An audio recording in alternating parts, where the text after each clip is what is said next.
dipersembahkan oleh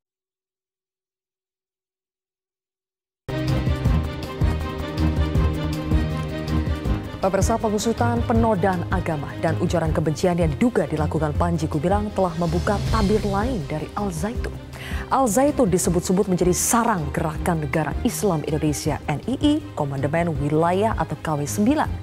Pasca era NII Kartosuwiryo, lahir NII gaya baru yang pragmatis, berfokus pada penggalangan dana untuk mendirikan negara Islam di Indonesia. Belakangan, mantan anggota NII KW9 yang merasa ditipu Panji Gumilang menilai NII hanya dijadikan kedok untuk menyuburkan pundi-pundi uang Panji Gumilang. Penyidik pun kini diminta untuk menelusuri dugaan tindak pidana pencucian uang pimpinan Ponpes Al Zaitun tersebut. Inilah kontroversi selengkapnya kedok NII di Al Zaitun bersama saya, Zilvia Iskandar.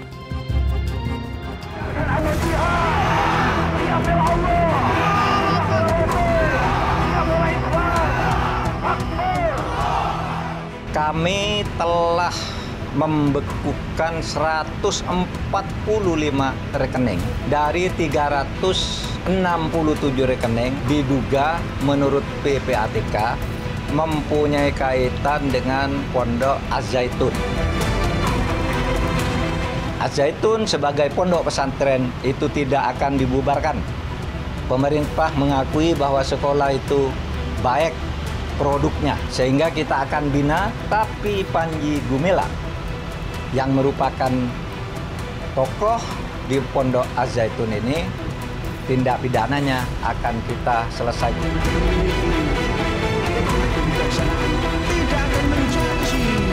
Negara kita pasca dicabutnya undang-undang anti subversif tidak bisa menjangkau terkait dengan radikalisme, tetapi bisa kepada terorisme. Nah, sementara untuk bisa menerapkan undang-undang tindak pidana terorisme atau undang-undang nomor 5 tahun 2018, maka harus ada ketetapan pengadilan yang memasukkan NII sebagai list DTTOT, daftar terduga terorisme dan organisasi terorisme.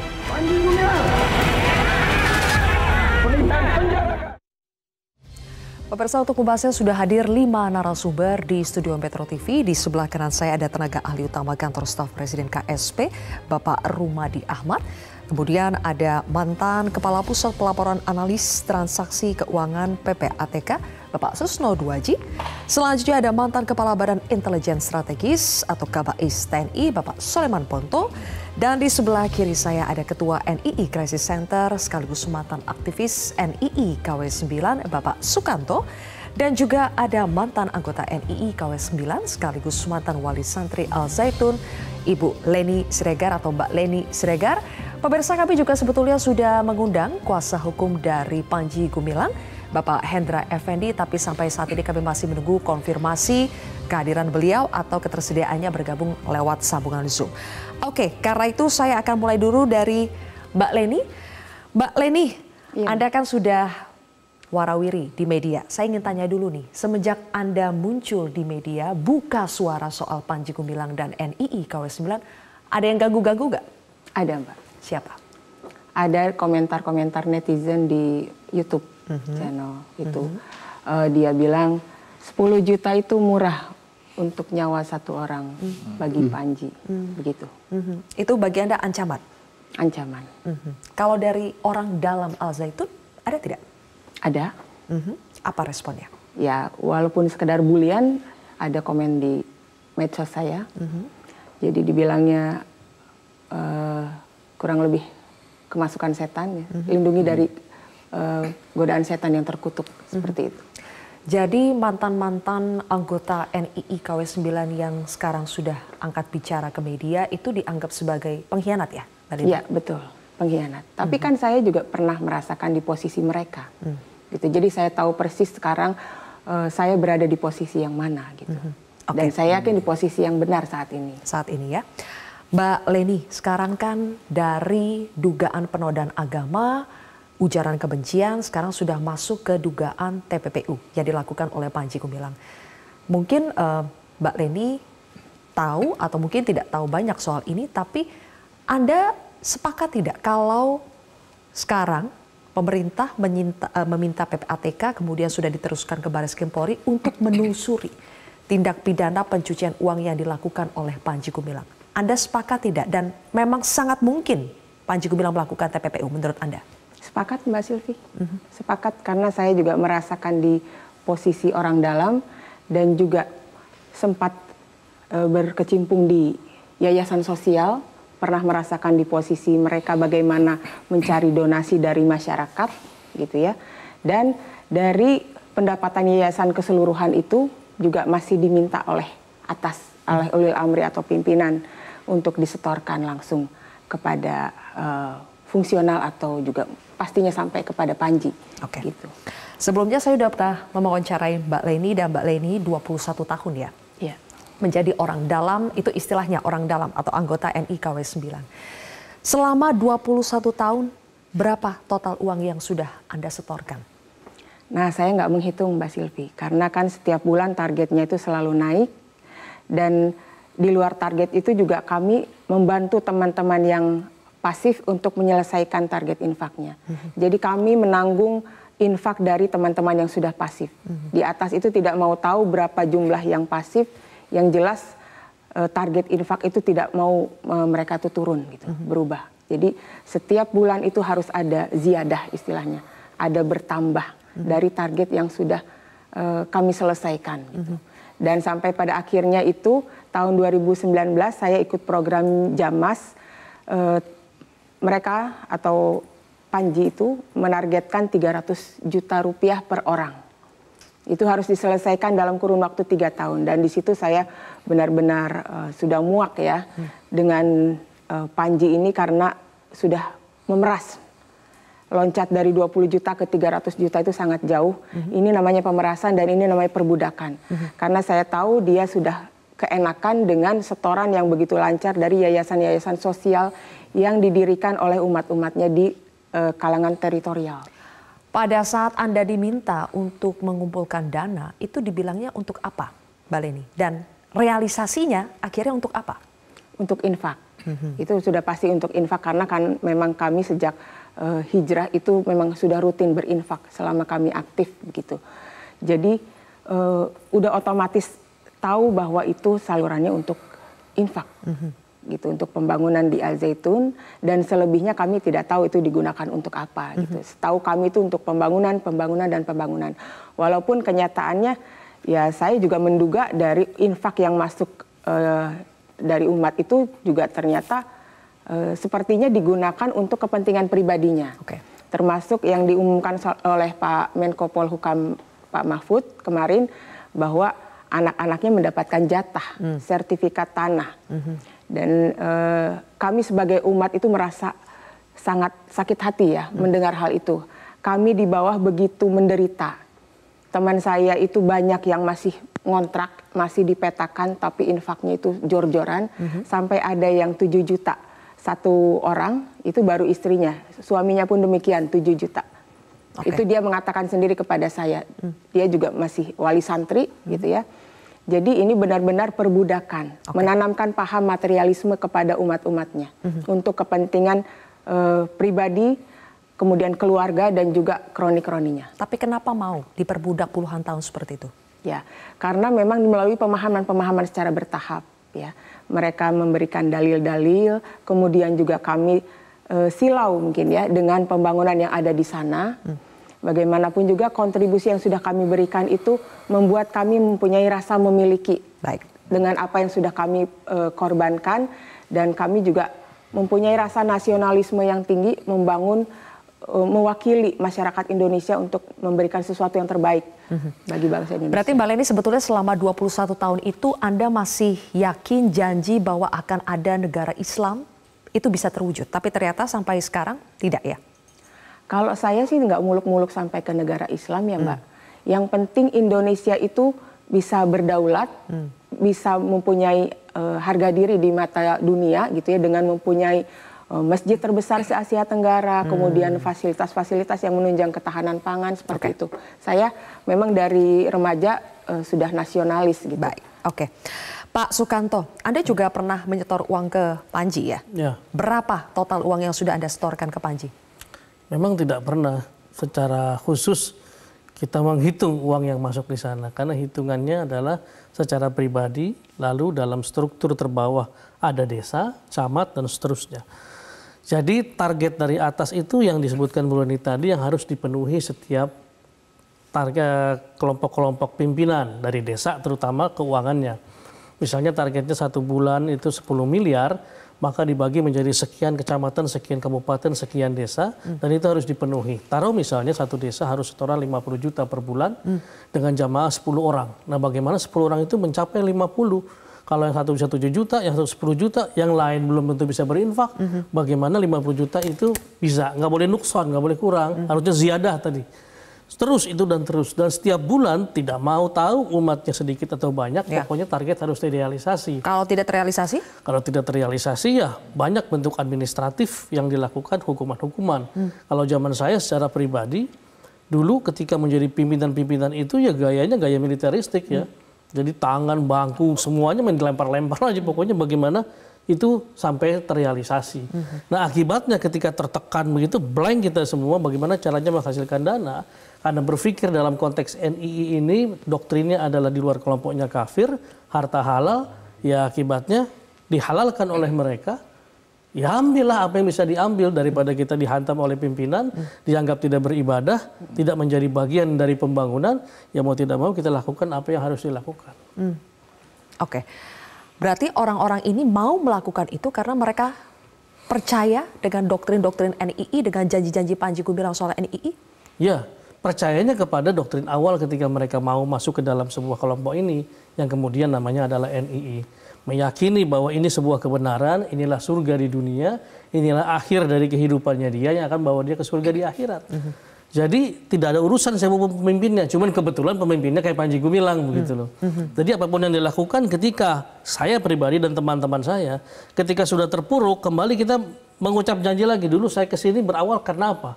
Jihad fisabilillah. Iskariman au mujtahidan, hidup mulia atau mati syahid. Kita mengulang itu terus.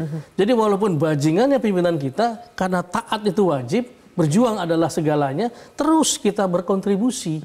Walaupun kemudian orang melihatnya perbudakan dan sebagainya. Tapi itu adalah jiwa-jiwa yang ditanamkan sebagai jiwa-jiwa pantang menyerah. Dalam Dan untuk keluar dari itu, keluar dari doktrin itu melepaskannya susah sekali. Sangat sulit, karena itu sudah bertahun-tahun ditanamkan.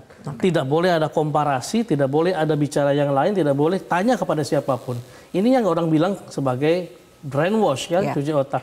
Keluar dari situ ketakutan sendiri, tidak ada yang membenahi pikiran-pikiran ini, yang merehabilitasinya.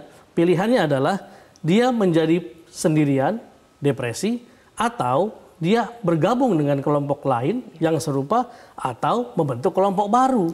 Nah makanya kelompok-kelompok ini selalu diminati oleh kelompok-kelompok serupa untuk dipungutin menjadi bagian, dan cepat sekali ini menyebar kepada semua kelompok-kelompok serupa di Indonesia. Oke, nanti kita akan sambung lagi. Bapak-bapak sebelah kanan ini belum berbicara, nanti saya akan berikan kesempatan di segmen selanjutnya. Pemirsa tetaplah bersama kami di Kontroversi.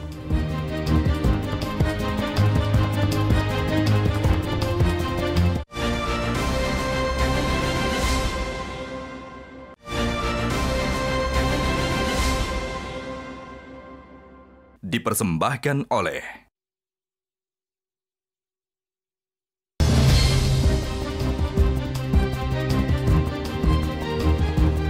Baik, pemirsa, ada mantan Kepala PPATK di sini, Pak Susno. Kita tahu sekarang PPATK sudah membekukan 145 rekening Panji Gumilang. Satu orang itu bisa punya ratusan rekening saja sudah janggal, tapi baru sekarang mau ditelusuri. Apakah karena harus ada tindak pidana asalnya dulu, Pak Susno, baru bisa ditelusuri TPPU-nya? Oke, Mbak Silva. Bagus sekali ini ya tentang Al Zaitun dan Panji Gumilang ya, karena kebetulan saya ini mantan deputi ya, wakil PPATK. Kemudian saya juga Kapolda Jawa Barat yang pernah memproses NII KW9, ditangkap sebanyak puluhan ya, 30 berapa, kemudian diproses dan dijatuhi hukuman 10 atau 11, saya lupa. Dan ini bagus sekali ya, saya udah dengar keterangan dari Mbak Leni, kemudian Mas Kantoh ya. Wah ini udah lebih lengkap daripada apa yang saya proses dulu ya.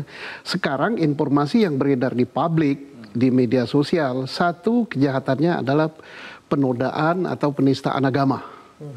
Yang kedua adalah pencucian uang. Yang ketiga adalah makar, yaitu negara Islam Indonesia, dan ditambah yang lain lagi, misalnya tentang keanehan-keanehan di dalam menjalankan akidah agama. Yang paling gampang diproses di sini adalah satu adalah tindak pidana pencucian uang. Dari jumlah rekening Panji Gumilang 200 atau 300 berapa itu, ditambah rekening lembaga sebanyak 30 sekian, ini sudah unusual, aneh. Walaupun belum kriminal ya. Kenapa saya belum katakan belum? Karena untuk kriminal harus dibuktikan dulu. Tapi sudah tidak wajar. Kementerian yang besar, lembaga yang besar, company yang besar, konglomerat yang kaya raya tidak punya rekening sebanyak itu. Memang tidak dilarang, tapi aneh. Tetapi dengan itulah PPATK bisa menganalisis siapa yang memasukkan duit ke sana, dari mana duit itu datang.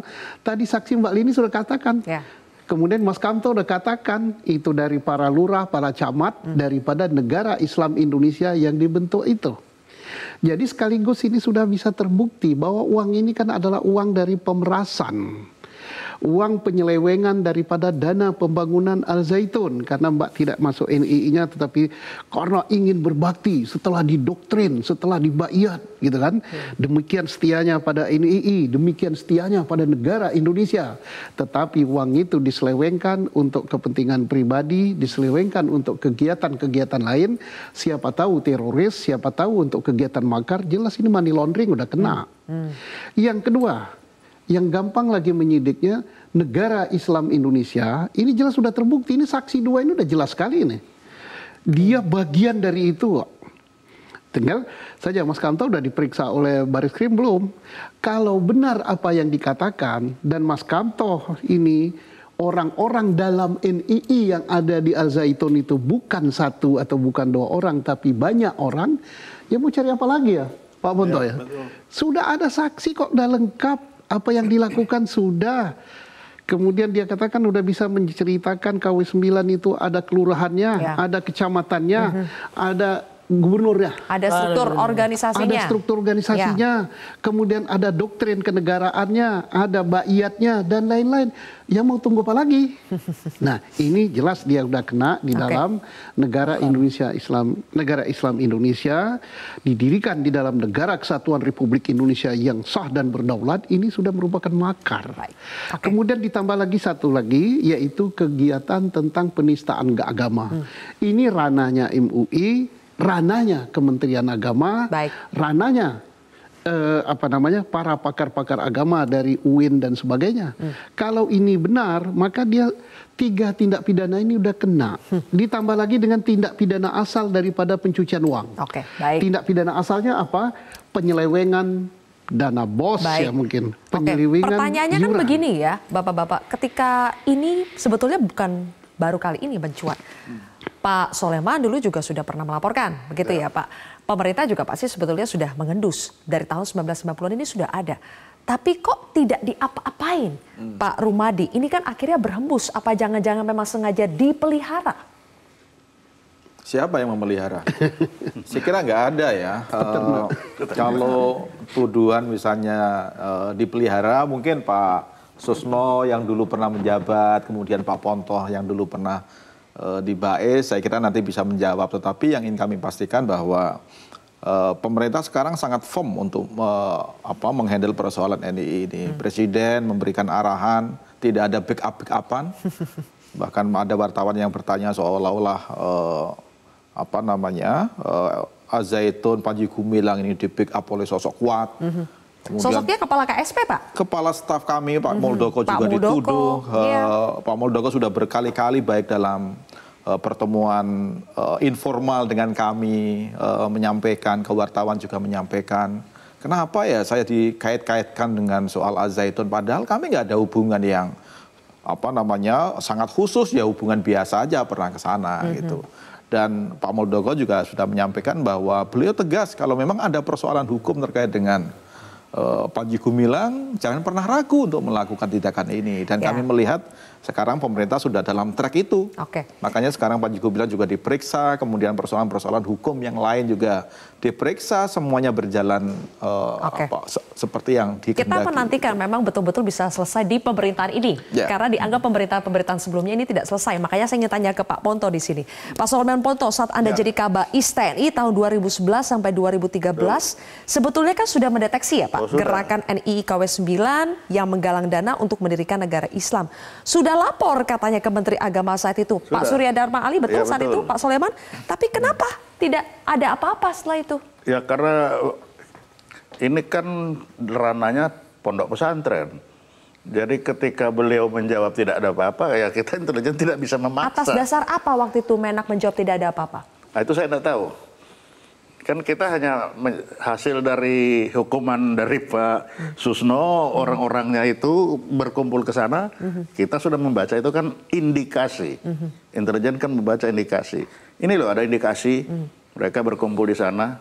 Oh enggak apa-apa kok, dia di sana baik-baik saja. Padahal kan yang intelijennya Pak Soleman Ponto yang bisa memberikan datanya, tapi kok ini lebih tahu, tidak ada apa-apa. Ya karena beliau melihat dari perbuatannya di sana baik-baik saja kan. Nah, karena dalam hati siapa tahu, dalam laut bisa diduga. Ternyata ya ini yang terjadi. Jadi bisa dibilang informasi intelijen pada saat itu diabaikan oleh pemerintah? Ya, diabaikan. Padahal kita ambil dari hasil hukuman dari dilaksanakan oleh Pak Susno saat itu. Padahal pada saat itu Pak, temuan indikasi itu sudah sekuat apa? Ya, hasil dari hukuman. Fakta hukum. Fakta hukum. Sudah bukan fakta lagi. Fakta hukum orang-orang yang dihukum itu setelah lepas berkumpullah di sana. Kita buatlah laporan, ini ada indikasi. Dan persis sama lah Mbak ya. Yang di luar yang saya tangkap proses hukum itu sama dengan ini.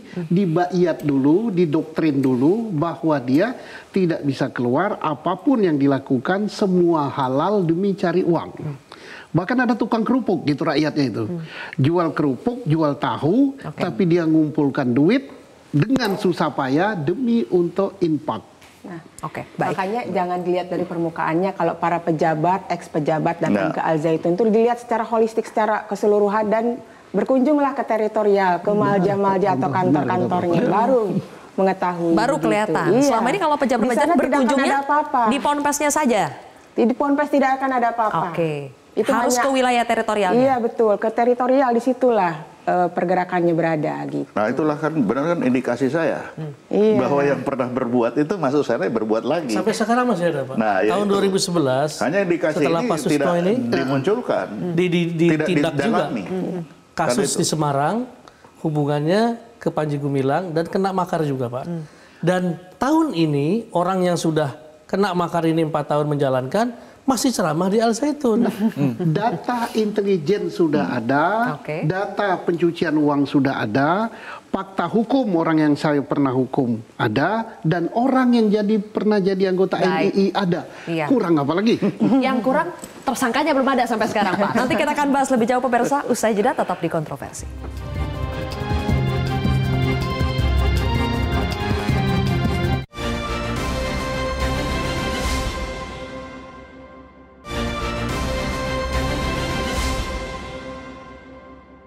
Dipersembahkan oleh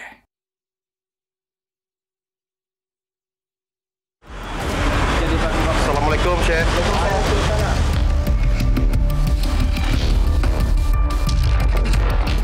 Orang-orang ini ngawur. Cuman saya belum ngomong aja. Ntar kalau saya ngomong marah saya itu.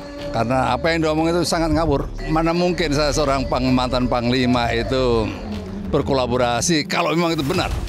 Nggak mungkin ikut berkolaborasi dengan apa itu kelompok-kelompok yang dinyatakan ini dan itu.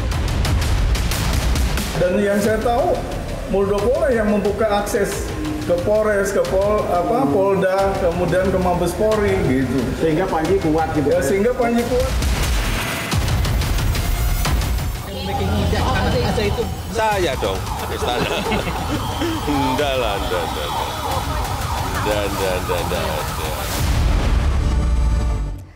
Pak Rumadi, sebetulnya kan untuk membuktikan apakah polemik Al Zaitun ini memang sengaja dipelihara atau tidak, memang kita harus menunggu apakah betul di pemerintahan ini akan selesai, akan tuntas polemik itu. Jadi komitmen pemerintah seserius apa ya Pak?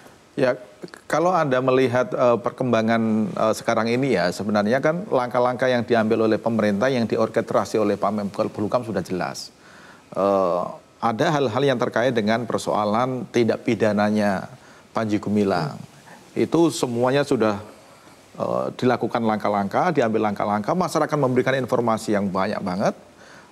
Berbagai macam opini juga muncul, fakta-fakta baru muncul.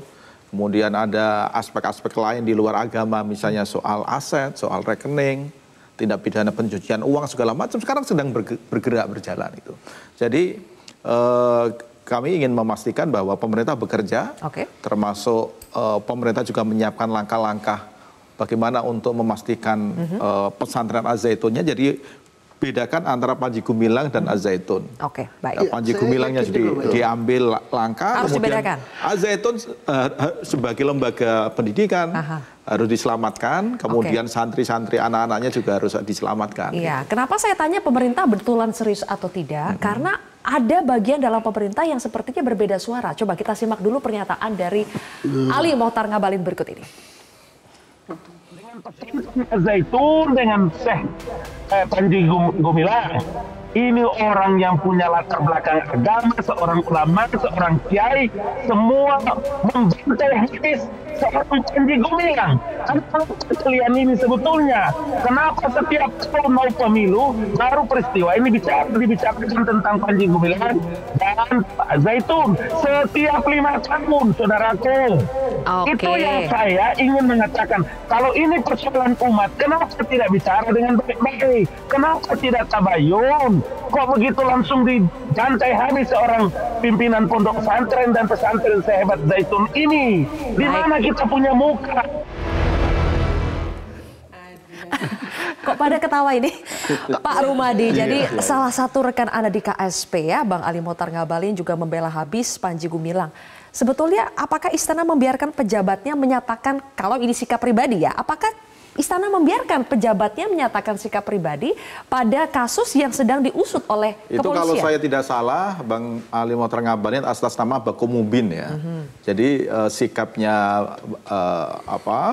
Bang Ngabalin itu memang dia punya, misalnya dia menyampaikan punya keponakan yang sekolah di atau mondok di Az-Zaitun segala macam itu. Tapi apa yang disampaikan oleh Bang Ali Mohtar Ngabalin itu adalah apa yang beliau lihat dengan persoalan Az-Zaitun ini. Cuman kalau kita memperhatikan sikap yang diambil, kebijakan yang diambil oleh pemerintah, sebenarnya pemerintah mengambil langkah-langkah seperti yang diambil langkah oleh Pak Menko Polhukam itu. Beda, Pak. Jadi kita sudah bisa menyaksikan sebenarnya kok sikap pemerintah seperti apa, Presiden arahannya jelas.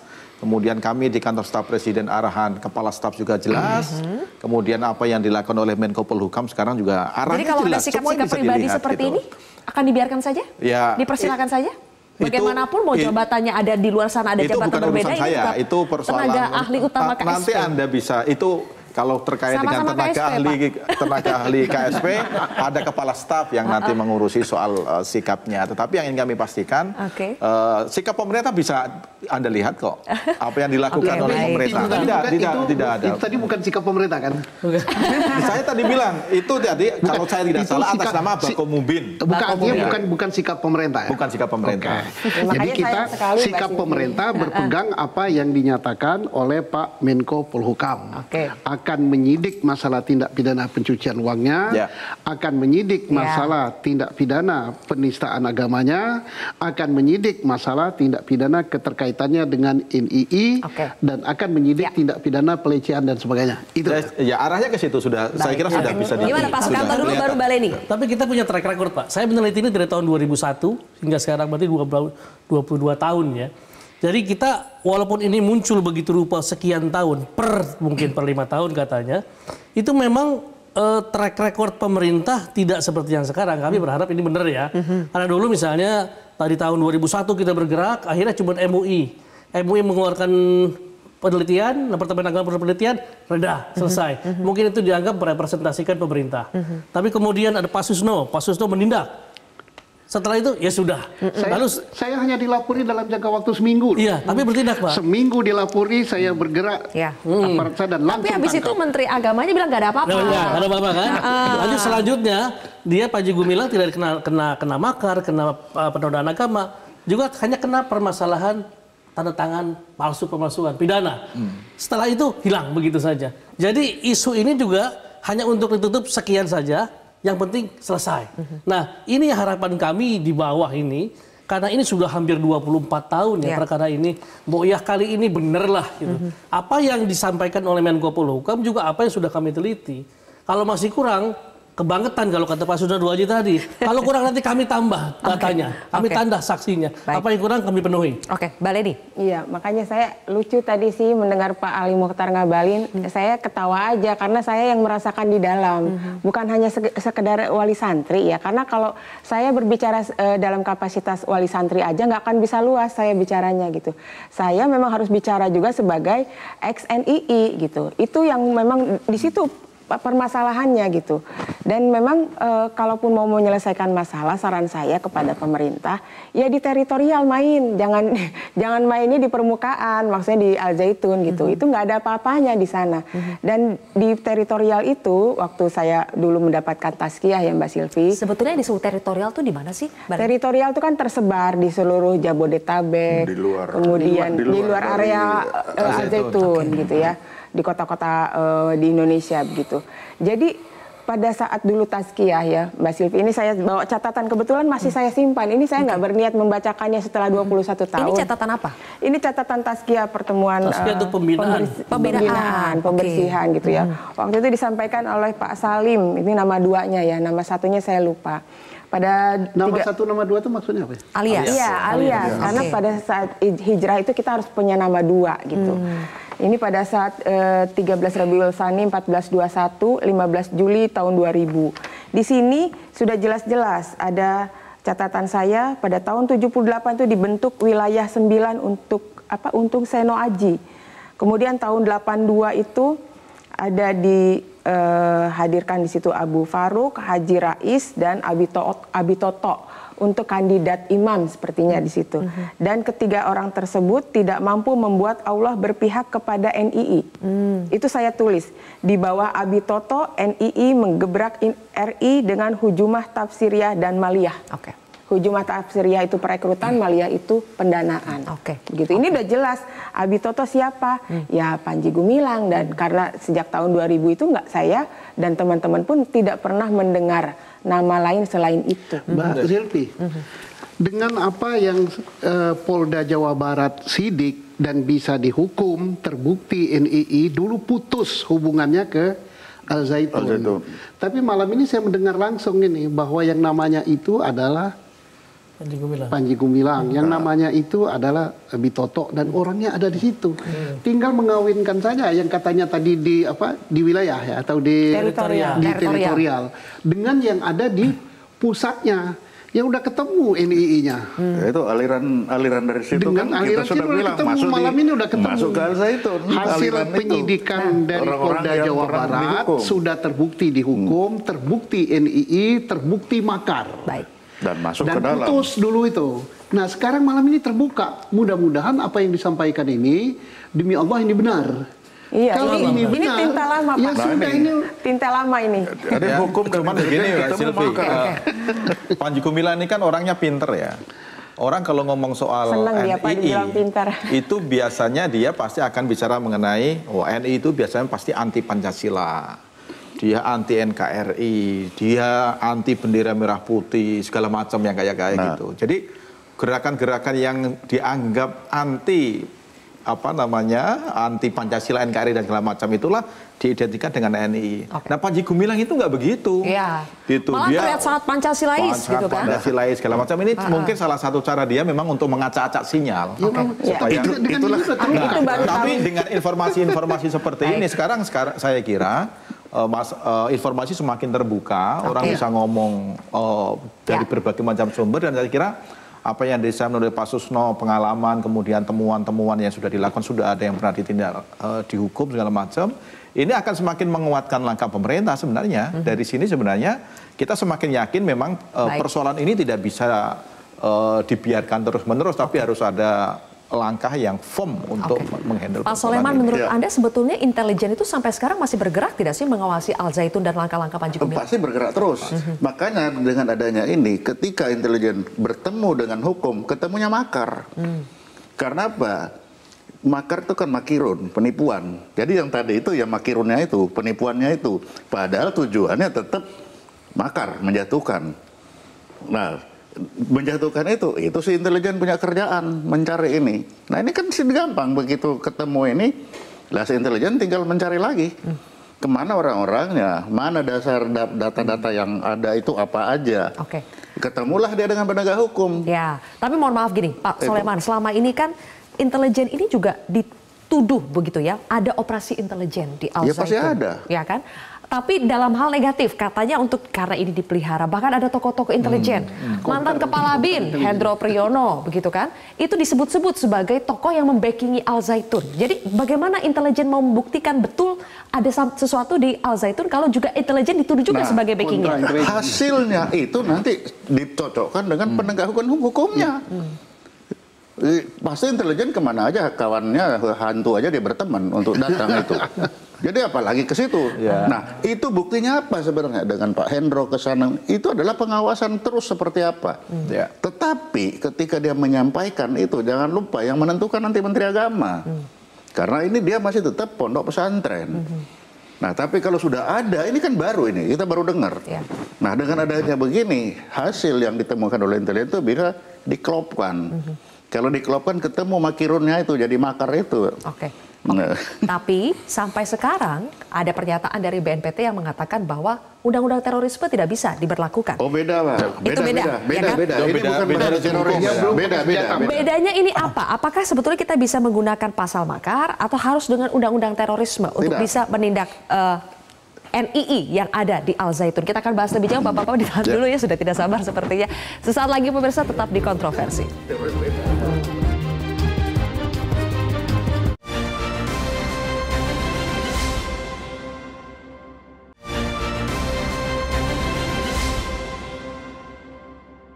Dipersembahkan oleh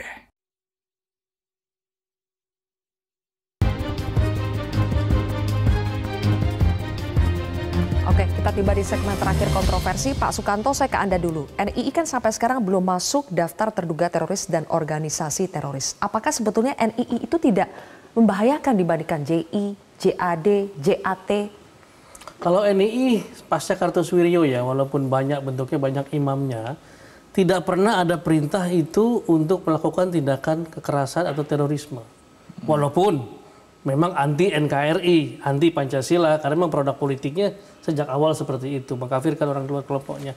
Karena tidak ada perintah untuk melakukan kekerasan, tidak kemudian ada aksi terorisme dalam bentuk pembunuhan, pemboman dan sebagainya.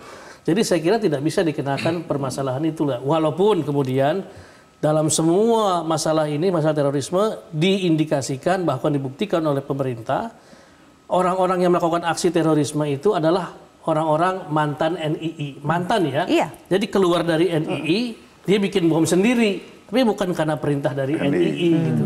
Artinya orang-orang ini memang punya ideologi, tapi tidak karena perintah organisasi dan perintah pimpinannya diwajibkan untuk melakukan aksi. Beda dengan JAD misalnya yang memang dalam konstruksi organisasinya kebijakannya adalah melakukan tindakan terorisme. Baik, oke. Tapi kalau pasal makar itu bisa dikenakan, Pak Susno? Kalau makar sudah terbukti ya, yang diproses Polda Jawa Barat sudah terbukti sah dan meyakinkan dan dihukum. Dan ini waktu dulu kami sulit mencari hubungannya dengan Panji Gumilang dengan orang-orang di Al Zaitun. Nah, dengan data malam ini udah terkuak hubungannya. Tinggal nanti dikenakan makar. Kemudian dengan perbuatan makar ini, maka tadi pemerintah katanya berniat menyelesaikan ini secara holistik. Tinggal nanti orang-orang yang terlibat diambil, Al Zaitun sesuai dengan kementerian yang berwenang, ditata ulang lagi.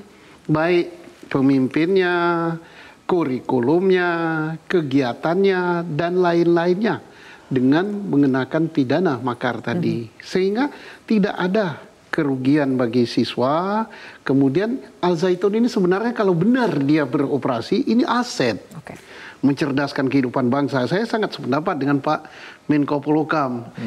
Dan ini tidak bisa ditangani oleh satu kementerian atau badan di bawah Polhukam. Harus melibatkan Kementerian Agama, Kementerian Pendidikan, kemudian juga Polhukam, Polri, Kejaksaan, Bais, dan sebagainya. Sudah waktunya untuk dibentuk tim. Baik, oke. Pak Soleman, data intelijen saja sebetulnya sudah cukup belum untuk bisa mengenakan pasal makar kepada Panji Gumilang? Untuk makar, anteseden intelijen itu cukup untuk itu. Tidak perlu sampai bukti-bukti hukum kalau untuk makar. Makar makirun kan itu pembohongan. Jadi maka dia dengan anteseden. Anteseden itu pencatatan-pencatatan indikasi-indikasi yang ada di dalam intelijen. Itu cukup kalau untuk makar. Oke, tidak perlu sampai ada aksi menggulingkan pemerintahan saat ini. Oh, jangan sampai. Makar itu untuk menggulingkan pemerintah. Ya. Nah, jangan sampai sebelum itu terjadi, maka dengan indikasi-indikasi yang ada, sudah cukup kita menghantam itu. Makanya kalau saya bilang bahwa makar itu adalah pertemuan antara hukum dan intelijen. Data intelijen yang pencatatan jelek anteseden dibawa ke pengadilan. Cukup untuk makar. Untuk makar ya, bukan untuk yang lain-lain. Oke, baik. Nah, itu. Baik, Pak Rumadi, benarkah kita bisa memisahkan Al Zaitun dengan NII? Karena Panji Gumilang sebelumnya sudah mengatakan Al Zaitun dengan Panji Gumilang itu seperti gula dengan rasa manisnya dan seperti garam dengan rasa asinnya. Jadi bisakah kita menyelamatkan Ponpes Al Zaitun tanpa ada NII-nya ini? Bisa, sebenarnya bisa. Jadi memang ada 3 persoalan yang harus cara penanganannya berbeda-beda. Menangani Panji Gumilang itu sendiri ini ditangani dengan aspek yang terkait dengan hukum, tindakan hukum sekarang sudah mulai ditangani. Kemudian yang kedua adalah soal Al Zaitun dan seluruh organ-organ yang ada di dalamnya, termasuk para santri segala macam. Memang Al Zaitun harus diselamatkan dan dikembalikan kepada roh pondok pesantren. Roh pondok pesantren ini penting karena kita sekarang sudah punya undang-undang pesantren ya, Undang-Undang 18 tahun 2019. Yang mendefinisikan pesantren itu apa, roh apa yang harus ada di dalam pesantren. Al Zaitun harus diselamatkan dari sisi itu, termasuk siswanya. Siswa tidak boleh menjadi korban dari kebijakan pemerintah. Jadi kebijakan pemerintah nanti apapun yang akan diambil, pasti akan berorientasi ke situ. Lembaga institusi pesantrennya harus dikembalikan kepada roh pondok pesantren. Kemudian anak-anak yang ada di situ juga harus diselamatkan, termasuk orang-orang yang selama ini bekerja di situ. Ini mereka tidak boleh sampai kehilangan pekerjaan karena kebijakan yang diambil oleh pemerintah. Yang kedua, yang ketiga, ini yang tidak kelihatan. Kalau 2 tadi kan kelihatan. Yang ketiga ini nggak kelihatan, yang tadi disebut sebagai jaringan bawah tanah NI yang masih terus bekerja. Nah, 3 hal ini itu cara penanganannya berbeda-beda dan pemerintah pasti akan mengambil langkah sesuai dengan persoalannya dari situ, termasuk misalnya sel-sel NII ini yang kami mendapatkan banyak informasi bahwa sel ini masih hidup, masih mengumpulkan dana, ada penipuan segala macam. Itu harus dicarikan sumber bagaimana supaya sel ini bisa dipotong. Sel ini bisa dipotong. Mbak Leni, setahu Anda meskipun polemik ini sudah muncul ke permukaan sampai sekarang, penggalangan dana NII masih terus dilaksanakan? Masih. Target Jamas atau infak Jamas itu ya, jalan menuju masyarakat sejahtera itu kan masih terikat dengan umat yang di teritorial ataupun yang di Al Zaitun sendiri, karena pada dasarnya di Al Zaitun sendiri juga sebagian besar itu memang orang dalam. Dari dulu itu memang orangnya itu aja gitu. Karena sejak tahun 2011 itu kan sejak Pak Imam Supriyanto menyatakan dia sebagai Menteri NI itu sudah tidak boleh ada lagi perekrutan. Jadi masih orang-orang lama. Jadi dengan spirit lama masih juga menyetorkan infak yang ditargetkan oleh Panji. Dia sendiri yang mengundang ke kediamannya di Al Zaitun. Jadi memang saya pikir udah berani sekali gitu mengadakan program NII di sana gitu dengan menarik infak 300 juta per orang. Gitu. Kalau sampai sekarang orang-orang lama di Al Zaitun itu adalah sisa orang-orang lama, bisakah kita memisahkan atau menghapus gerakan NII tanpa menyentuh Al Zaitunnya? silakan datang nanti 1 Muharram, di situ didata saja sekalian mana yang wali santri sekaligus orang dalam dan mana yang belum wali santri tapi dia juga orang dalam. Di sana bisa kok dicek aja sekalian, kan 5 hari lagi mau ada 1 Muharram di sana biasanya ada saweran.